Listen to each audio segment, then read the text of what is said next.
What's up, everybody? We're back, and for today's video, we're gonna try and outdo ourselves. You know we already made the world's greatest salsa? So today, we're gonna make the world's greatest salsa, but everything fresh, nothing out of a can. Cue the intro.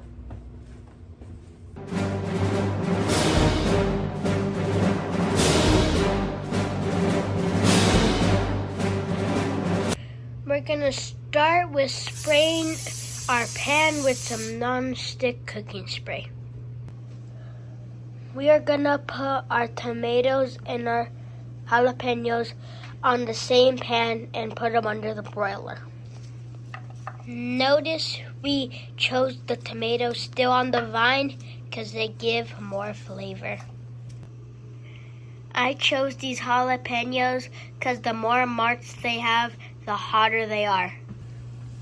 Into the broiler for a few minutes, then we're gonna turn them. It's been about 5 minutes. We're gonna turn them and put them back in for a few minutes.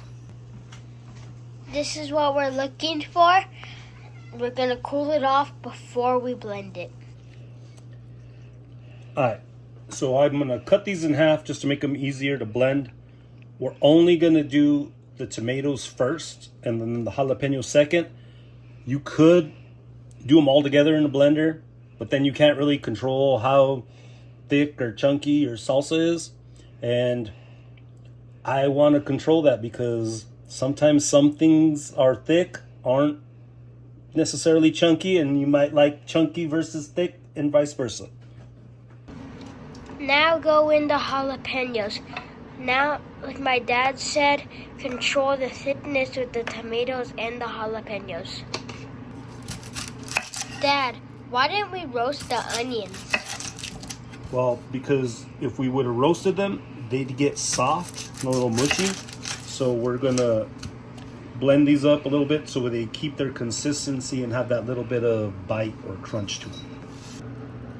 This is looking good. We're gonna stir it up before we add the rest of our stuff.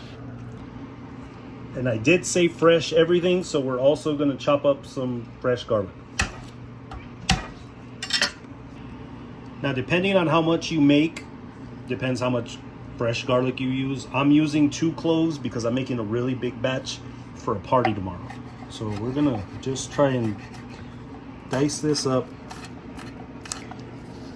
as finely as we can because we don't want chunks of garlic. Want it as small as possible.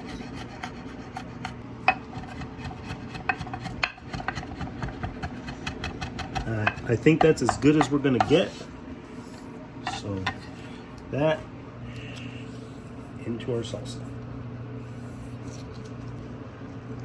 Of course, we're using fresh lime juice.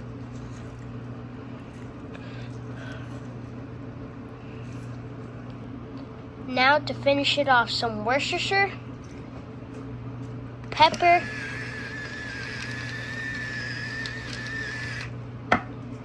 and some salt. Okay, now to taste this. Now, the tomatoes and the jalapenos, all of that is like steam hot. So I suggest you let this cool off or put it in the fridge. We're gonna taste it real quick just to see how good we did.